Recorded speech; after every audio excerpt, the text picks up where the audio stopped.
Interlink లో మనకు వచ్చే మొట్టమొదటి డౌట్, ఇంటర్లింక్ రియలా ఫేకా? కొంతమంది యూజర్స్ కి ఇంటర్లింక్ కంప్లీట్ గా ఫేక్ అనే డౌట్ కూడా ఉంది. ఆ డౌట్ రావడానికి కారణాలేంటి? ఓకే, రియలే అనుకుందాం, కానీ కాయిన్ ఇంతవరకు ఎందుకు లిస్ట్ కాలేదు? అప్డేట్స్ మీద అప్డేట్స్ వస్తున్నాయి, బట్ కాయిన్ లిస్ట్ అయ్యే అప్డేట్ ఎప్పుడు వస్తుంది? ఒకవేళ కాయిన్ లిస్ట్ అయితే ప్రైస్ ఎంత ఉంటుంది? వెరిఫైడ్ ఐటీఎల్జీ కాయిన్స్ ఎన్ని ఇస్తారు? ఇచ్చిన వెరిఫైడ్ ఐటీఎల్జీ కాయిన్స్ ని వెంటనే సెల్ చేసుకోవచ్చా, లేదా ఏమైనా మళ్ళీ కండిషన్స్ పెడతారా? ఐటీఎల్జీ కాయిన్స్ ని మైనింగ్ ద్వారా మనం ఎర్న్ చేస్తున్నాం, ఓకే, బట్ ఐటీఎల్ కాయిన్స్ ఎవరికి ఇస్తారు? గ్రూప్ సెక్యూరిటీ మైనింగ్ కంపల్సరిగా చెయ్యాలా? మన రెఫరల్ సరిగ్గా మైన్ చేయకపోతే మన పరిస్థితి ఏంటి? మనకి ఎక్కువ కాయిన్స్ లాస్ అవ్వకుండా ఉండడానికి ఏదైనా మార్గాలు ఉన్నాయా? అసలు హ్యూమన్ క్రెడిట్ స్కోర్ అనేది దేని బేసిస్ లో పెరుగుతుంది? ఇలా ఇంటర్లింక్ గురించి ఒకటి కాదు, రెండు కాదు, ఎన్నో అనుమానాలు. ఒక్కొక్క ఇన్ఫ్లుయెన్సర్ ఒక్కొక్కటి చెప్తుంటే వచ్చే కన్ఫ్యూజన్, వాటన్నిటికీ ఈ వీడియో ఒక సమాధానం. మీకొచ్చే 99% డౌట్స్ ఈ వీడియో చూసిన తర్వాత క్లియర్ అయిపోతాయి. మేం పెట్టే ఎఫర్ట్స్ కానీ మీకు నచ్చినట్టయితే ఖచ్చితంగా ఒక లైక్ చేయండి. ఇక అసలు వీడియో స్టార్ట్ చేసేద్దాం. మీకున్న డౌట్స్ ఒక్కొక్కటిగా క్లియర్ చేసుకుంటూ వెళ్ళిపోదాం. Doubt number 1, interlink real are fake? ఈ క్వశ్చన్ కి ఆన్సర్, ఇంటర్లింక్ అనేది 99% రియల్. ఆ 1% డౌట్ అనేది కాయిన్ లిస్ట్ అయ్యేంత వరకు మనం కంపల్సరిగా ఉంచుకోవాలి. ఇది ఈ ఒక్క ఇంటర్లింక్ ఎయిర్ డ్రాప్ కే కాదు, ఏ ఎయిర్ డ్రాప్ కైనా సరే ఇదే థంబ్ రూల్. ఆ 99% జెన్యూన్ అనడానికి కారణాలు: 1, గూగుల్ స్టార్టప్స్ వాళ్ళు ఇన్వెస్ట్ చేయడం. 2, NIST తో పార్ట్నర్షిప్ అనేది చేసుకోవడం. 3, అమెజాన్ లాంటి వెల్ నోన్ కంపెనీతో టైఅప్ అవ్వడం. గూగుల్ ప్లే స్టోర్ లో మరియు యాపిల్ యాప్ స్టోర్ లో రిజిస్టర్ కావడం. ఇలాంటివి 1 కాదు, 2 కాదు, చాలా రీజన్స్ ఉన్నాయి. ఇంటర్లింక్ అనేది US బేస్డ్ కంపెనీ. ఈ ప్రాజెక్ట్ లాంచ్ చేయడానికి main reason bit coin, Ethereum, BNB, Solara లాంటి మెయిన్ కాయిన్స్ కి చెక్ పెట్టడం కోసం US గవర్నమెంట్ చాలా ప్రయత్నాలు చేస్తోంది. అందులో ఒక భాగమే ఈ ఇంటర్లింక్. అందుకే ఈ ఇంటర్లింక్ కాయిన్ ని హ్యూమన్ నోట్స్ మీద డిపెండ్ అయ్యేలా ఎస్టాబ్లిష్ చేశారు. దీన్ని ఒక ఆల్ ఇన్ వన్ కాయిన్ చేయడమే వాళ్ళ ఉద్దేశం. ఆల్ ఇన్ వన్ కాయిన్ అంటే ఫ్యూచర్ లో కాయిన్ లిస్ట్ అయిన తర్వాత మనం ప్రతి ఒక్క దానికి యుటిలిటీ కాయిన్ లాగా యూజ్ చేసుకోవచ్చు. ఫర్ ఎగ్జాంపుల్, మీరు షాపింగ్ కావచ్చు, లేకపోతే రీటైల్ బిల్స్ పే చేయడానికి కావచ్చు, లేదా రీఛార్జ్లకు కావచ్చు, అలా యూజ్ చేసుకోవచ్చు. లేదా మీరు ఇంకా ఇథీరియం లాగానో బిట్ కాయిన్ లాగానో ఒక అసెట్ లాగా ఎత్తి పెట్టుకోవాలనుకుంటే దానికి ITL కాయిన్ అనేది ఇంట్రడ్యూస్ చేశారు. సో మెయిన్ దీని రీజన్ ఏంటంటే, మన ఫేస్ వెరిఫికేషన్ పెట్టుకొని ఫేక్ అకౌంట్స్ లేకుండా హ్యూమన్స్ తోనే ఒక జెన్యూన్ నెట్వర్క్ ని క్రియేట్ చేయడానికి ఈ ఇంటర్లింక్ నెట్వర్క్ అనేది ఇంట్రడ్యూస్ చేశారు.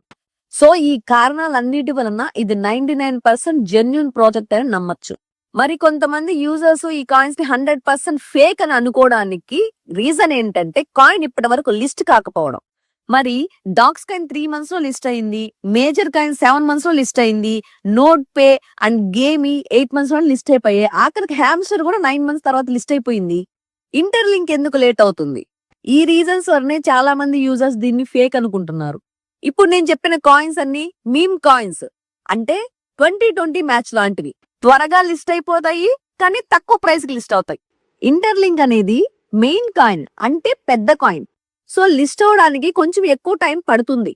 Like pi network, gross network. ఇలా పై నెట్వర్క్ టెస్ట్ మ్యాచ్ లాంటిది, లిస్ట్ కావడానికే 5 years పట్టింది. కానీ స్టార్టింగ్ నుంచి నమ్మి చేసిన వాళ్ళకి హ్యూజ్ గా ప్రాఫిట్స్ ఇచ్చింది. అయితే పై కాయిన్ లాగా 5 years, 6 years లిస్ట్ అవడానికి పడుతుందా అని మీరు భయపడాల్సిన అవసరం లేదు. ఇంటర్లింక్ ప్రాజెక్ట్ అనేది లాంచ్ చేసేటప్పుడే చెప్పారు, వీలైనంత త్వరగా లిస్ట్ చేయడానికి ట్రై చేస్తామని. అందుకే మనకి కంటిన్యూస్ గా అప్డేట్స్ అనేవి ఇస్తూనే ఉన్నారు. సో ఈ కాయిన్ ఒక 1 day మ్యాచ్ లాంటిది అనుకోవచ్చు. 2020 మ్యాచ్ అయితే ఖచ్చితంగా కాదు. సో మనకు ఒక సాలిడ్ ఇన్కమ్ ఇవ్వడానికి ఎంత త్వరగా వీలైతే అంత త్వరగా ట్రై చేస్తారు. ఇలా కాదు మేడం, మనకి ఇమీడియట్ ఇన్కమ్ ఇచ్చే సోర్సెస్ ఏమైనా ఉంటే చెప్పండి అంటే హనీగెయిన్ యాప్ లాంటివి ట్రై చేయండి. హనీగెయిన్ యాప్ అనేది రెగ్యులర్ ఇన్కమ్ ఇచ్చే ప్లాట్ఫామ్. లాస్ట్ 5 years నుంచి జెన్యూన్ పేమెంట్స్ ఇస్తోంది. ఈ యాప్ గురించి ఫుల్ డీటెయిల్స్ కావాలి అనుకుంటే ఈ వీడియోకి ప్రీవియస్ వీడియోని చూడండి. మీకు complete details, bank payment process తో సహా అందులో ఉంటుంది. లేదు మేడం, మాకు ఇమీడియట్వి కావాలి, అలాగే సాలిడ్ ఇన్కమ్ ఇచ్చే ఎయిర్ డ్రాప్స్ కూడా కావాలి అనుకుంటే కన్ఫర్మ్ గా మీరు ఇమీడియట్ యాప్స్ చేసుకోండి, అలాగే ఎయిర్ డ్రాప్స్ కూడా చేసుకోండి. నెక్స్ట్ వచ్చే డౌట్, కాయిన్ లిస్ట్ అయ్యే ముందు వెరిఫైడ్ ఐటీఎల్జీ అనేది ఇస్తామని చెప్పారు కదా, ఎన్ని ఐటీఎల్జీ కాయిన్స్ ఇస్తారు? మనకి ఇప్పటిదాకా ఉన్న ఇన్ఫర్మేషన్ ప్రకారం మనకిచ్చే వెరిఫైడ్ ఐటీఎల్జీ అనేది హెచ్సిఎస్ స్కోర్ ని బేస్ చేసుకొని ఇస్తారు. ఇప్పటి వరకు మనం మైన్ చేసిన కాయిన్స్ అన్ని మనకి రావాలి అనుకుంటే హెచ్సిఎస్ స్కోర్ అనేది ఎంత వీలైతే అంత పెంచుకుంటే మంచిది. ఎంత హెచ్సిఎస్ స్కోర్ ఉంటే ఎన్ని వెరిఫైడ్ ఐటీఎల్జీ ఇస్తారు అనే క్యాలిక్యులేషన్ మనకి ఇంతవరకు అఫీషియల్ అనౌన్స్మెంట్ ఇవ్వలేదు. బట్ ఎగ్జాక్ట్ క్యాలిక్యులేషన్ అనేది ఎలా చెయ్యాలి అనే అప్డేట్ త్వరలోనే ఇస్తామని అనౌన్స్ చేశారు.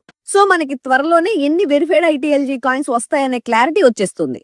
నెక్స్ట్ మెయిన్ క్వశ్చన్, ఎంత ప్రైస్ కి లిస్ట్ అవుతుంది? ఈ డౌట్ ఎందుకు వస్తుందంటే ప్రైస్ తెలిస్తే తప్పితే ప్రాజెక్ట్ ని స్టార్ట్ చేయడానికి కూడా కొంతమంది అసలు ఇష్టపడరు. ఈ ప్రాజెక్ట్ కే కాదండి, ఏ ప్రాజెక్ట్ కైనా కంపెనీ ఎంతకు లిస్ట్ అవుతుంది అనేది ముందుగా చెప్పలేదు. ఎందుకంటే ఒక కాయిన్ ఏ ప్రైస్ కి లిస్ట్ అవుతుంది అనేది చాలా రీజన్స్ మీద బేస్ అయి ఉంటుంది. ఫర్ ఎగ్జాంపుల్, కాయిన్ ప్రైస్ అనేది company initial fund raising and కంపెనీకి ఇనిషియల్ గా వచ్చిన రీచ్, ఆ ప్రాజెక్ట్ ద్వారా వాళ్ళు ఇచ్చే సర్వీసెస్ అండ్ వాళ్ళు ఇచ్చే ప్రోడక్ట్స్, ఫైనల్ గా ఆ ప్రాజెక్ట్ కి ఎంత రీచ్ వచ్చింది, ఎంత పాపులారిటీ వచ్చింది, ఎంతమంది యూజర్స్ అందులో జాయిన్ అయ్యారు, వాళ్ళ కమ్యూనిటీ ఎంత స్ట్రాంగ్ గా ఉంది, ఎంతమంది ఇన్వెస్టర్స్ ముందుకొచ్చి ఇన్వెస్ట్ చేశారు, ఎంత పెద్ద కంపెనీస్ తో వాళ్ళ కాంట్రాక్ట్స్ చేసుకున్నారు అనే చాలా రీజన్స్ మీద ఒక కాయిన్ ప్రైస్ అనేది డిపెండ్ అవుతుంది. ఇవన్నీ ప్రాపర్ గా ఉంటేనే ఒక కాయిన్ అనేది పెద్ద కాయిన్ గా మారి ఎక్కువ ప్రైస్ కి లిస్ట్ అయ్యే ఛాన్సెస్ ఉంటాయి. ఒక పెద్ద కాయిన్ ని లిస్ట్ చెయ్యాలి అనుకునే కంపెనీకి ఉండాల్సిన main thing solid background. Solid background ఉన్న కంపెనీస్ మాత్రమే పెద్ద కాయిన్స్ ని లిస్ట్ చేయడానికి ముందుకు వస్తాయి. స్కాములు చేసే కంపెనీలు మీమ్ కాయిన్స్ లో ఎక్కువగా ఉంటాయి, కానీ పెద్ద కాయిన్స్ లో చాలా రేర్. ఎందుకంటే పెద్ద కాయిన్స్ వాళ్ళు ఫాలో అవ్వాల్సిన రూల్స్ అండ్ రెగ్యులేషన్స్ చాలా ఉంటాయి. వాళ్ళు ఫాలో అవ్వాల్సిన రూల్స్ వేరు, వాళ్ళు ఇన్వెస్ట్మెంట్ గా తీసుకురావాల్సిన ఫండింగ్ అమౌంట్ వేరు. వందల్లో వేలల్లో కాదండి, వేల కోట్లలో ఇన్వెస్ట్మెంట్ అనేది తీసుకురాగలిగితేనే వాళ్ళు పెద్ద కాయిన్ గా సస్టైన్ అయ్యి లిస్ట్ చేయగలుగుతారు. ఒక చిన్న ఎగ్జాంపుల్ చెప్తాను. హ్యామ్స్టర్ అనేది ఒక మీమ్ కాయిన్. వాళ్ళకి 15 కోట్ల మంది యూజర్స్ ఉన్నారు. వెరిఫైడ్ యూజర్స్ 5 కోట్ల మంది ఉన్నారు. బాగా పాపులర్ అయిన ప్రాజెక్ట్ అది. మినిమం స్టార్టింగ్ నుంచి చేసిన వాళ్ళకి 3000 నుంచి 4000 వరకు అయితే అమౌంట్ అనేది ఇచ్చారు. ఇది మినిమం అమౌంట్ అండి. సో బేసిక్ క్యాలిక్యులేషన్ తీసుకున్న 3000 రూపాయలు ఇంటూ 5 కోట్ల యూజర్స్ అంటే దాదాపు 15,000 కోట్ల రూపాయని ఎయిర్ డ్రాప్ లోనే ఇచ్చారు. ఒక కాయిన్ అనేది బాగా పాపులర్ అయితే దానికి తగ్గ ఇన్వెస్ట్మెంట్ వస్తుంది, దానికి తగ్గ ప్రైస్ కి లిస్ట్ చేసి వాళ్ళు ప్రాఫిట్ అనేది ఇవ్వగలరు. ఒక్కటి గుర్తు పెట్టుకోండి, ఇంటర్లింక్ అనేది మీమ్ కాయిన్ కాదు, పెద్ద కాయిన్. అది కూడా బెటర్ ప్రైస్ కి లిస్ట్ చేస్తామని వాళ్ళు అఫీషియల్ గా అనౌన్స్మెంట్ చేశారు. అందుకనే ఇంటర్లింక్ వాళ్ళు ప్రాజెక్ట్ స్టార్ట్ అవ్వక ముందే గూగుల్ స్టార్ట్అప్స్ నుంచి ఫండింగ్ అనేది తెచ్చుకున్నారు. న్యూయార్క్ స్టాక్ ఎక్స్చేంజ్ లో కూడా లిస్ట్ చేయడానికి ట్రై చేస్తున్నారు. త్వరలోగే అప్రూవల్ కూడా వస్తుందని అప్డేట్స్ అనేవి ఇస్తూనే ఉన్నారు. ప్రపంచం మొత్తం అవైలబిలిటీ ఉండాలని అమెజాన్ వాళ్ళతో టైఅప్ అయ్యారు. వీసా కార్డు వాళ్ళతో కూడా టైఅప్ అయ్యారు. వీసా కార్డ్ ని కూడా త్వరలోనే అందుబాటులోకి తెస్తున్నామని అప్డేట్ కూడా ఇచ్చారు. ఇలాంటి చాలా గ్రీన్ ఫ్లాగ్స్ అనేవి ఉన్నాయి కాబట్టి ఇంటర్లింక్ ప్రాజెక్ట్ అనేది 99% genuine project and 90% price better గానే ఉంటుందని చాలా మంది క్రిప్టో ఎక్స్పర్ట్స్ అంచనా వేస్తున్నారు. సో మనం ప్రైస్ గురించి దిగులు పడాల్సిన అవసరం లేదు. మనం హెచ్సిఎస్ స్కోర్ ని ఎలా పెంచుకోవాలి, ఎలా ఎక్కువ కాయిన్స్ ఎర్న్ చేసుకోవాలనే దాని మీద దృష్టి పెడితే సరిపోతుంది. ఇంటర్లింక్ వాళ్ళు నిన్న ఇచ్చిన లేటెస్ట్ అప్డేట్ లో ఏం చెప్పారంటే వెరిఫైడ్ ఐటీఎల్జీ కాయిన్స్ ని 3 మెట్రిక్స్ యూజ్ చేసి క్యాలిక్యులేట్ చేస్తాము. Number 1 daily mining rate, number 2 group mining rate, number 3 burning cycles ని యూజ్ చేసి క్యాలిక్యులేట్ చేస్తామని చెప్పారు. డైలీ మైనింగ్ రేట్ అంటే మనం ఇండివిడ్యువల్ గా మైనింగ్ ఎన్ని సైకిల్స్ చేస్తున్నాం అనే రేట్. గ్రూప్ మైనింగ్ రేట్ అంటే మనం గ్రూప్ లో జాయిన్ అయి ఉంటాం కదా, ఆ గ్రూప్ మొత్తం కలిసి ఎన్ని మైనింగ్ సైకిల్స్ అనేవి క్లైమ్ చేస్తున్నాయి అనే రేట్. బర్నింగ్ సైకిల్ అంటే ఎన్ని డేస్ మనం ఇన్యాక్టివ్ గా ఉన్నాము మైనింగ్ చేయకుండా అనే రేట్.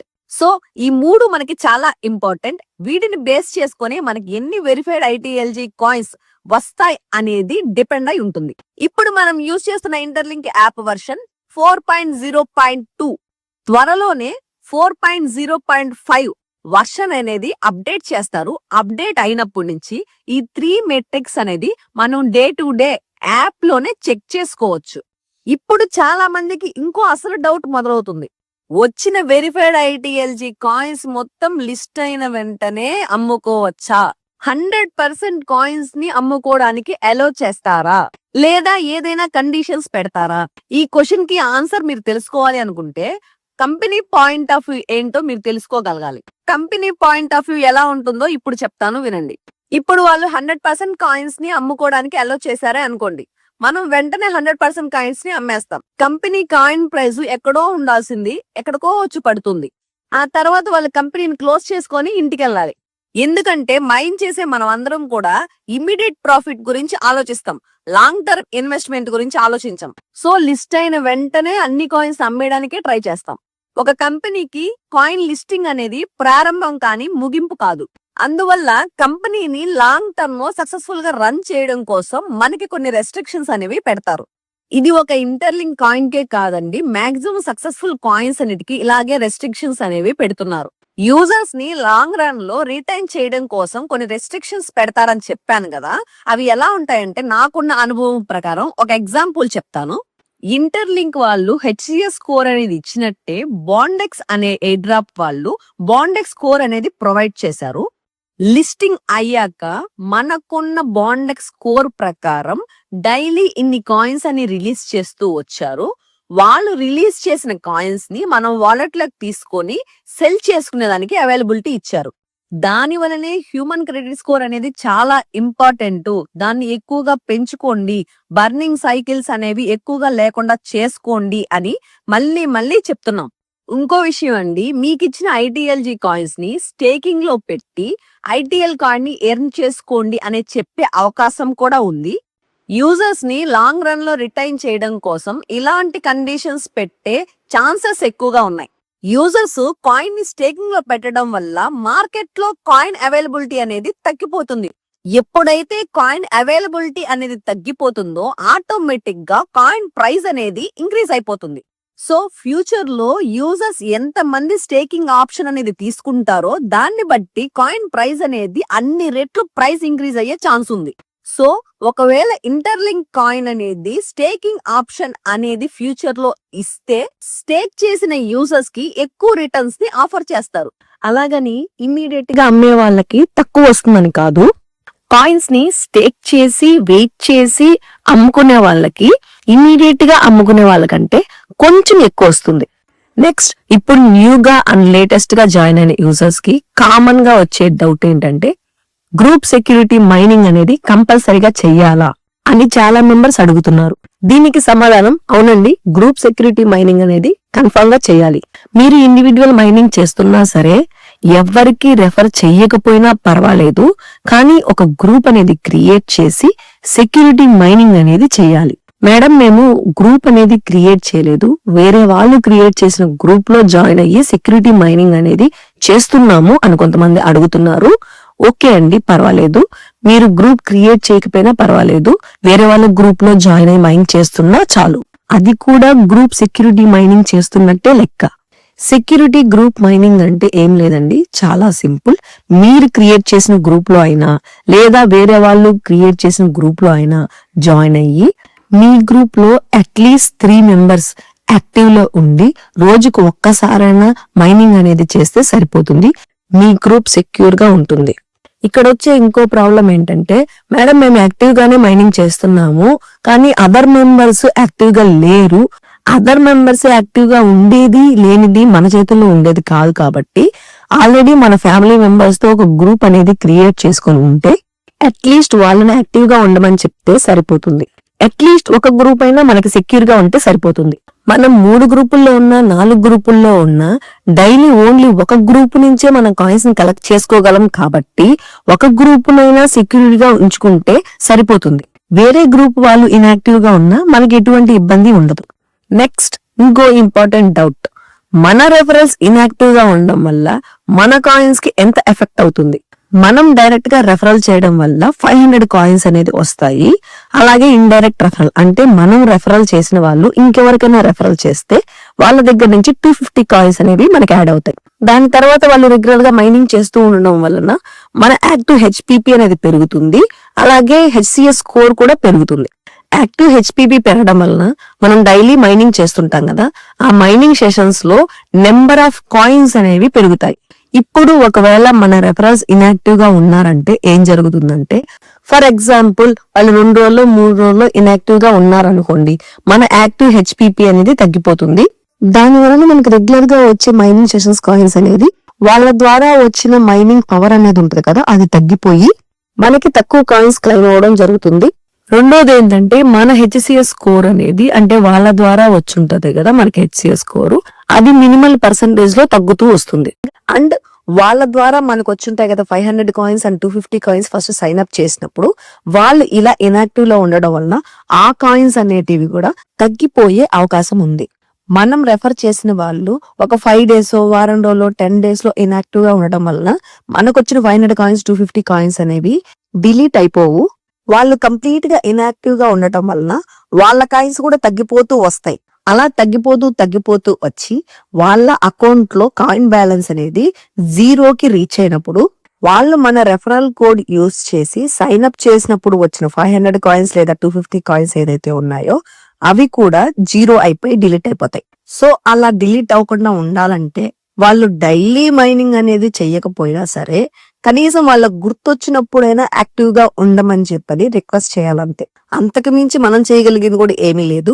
వాళ్ళ కాయిన్స్ కావాలి అనుకుంటే వాళ్ళు యాక్టివ్ లో ఉండాలి, కానీ మనం చెప్తూ ఉంటే వాళ్ళు చేస్తూ ఉండరు కదా. వాళ్ళు ఇన్యాక్టివ్ గా ఉండడం వల్ల ఇంతకు ముందు చెప్పినట్టు వాళ్ళకి బర్నింగ్ సైకిల్స్ అనేవి పెరుగుతూ ఉంటాయి. వాళ్ళ బర్నింగ్ సైకిల్స్ అనేవి మన ఓన్ బర్నింగ్ సైకిల్ హిస్టరీలో యాడ్ అవ్వవు. మనం ఇన్యాక్టివ్ గా ఉంటే మాత్రమే మన బర్నింగ్ సైకిల్ హిస్టరీ అనేది పెరుగుతుంది. సో మనం యాక్టివ్ గా ఉంటే మనకి ఎటువంటి ఇబ్బంది లేదు.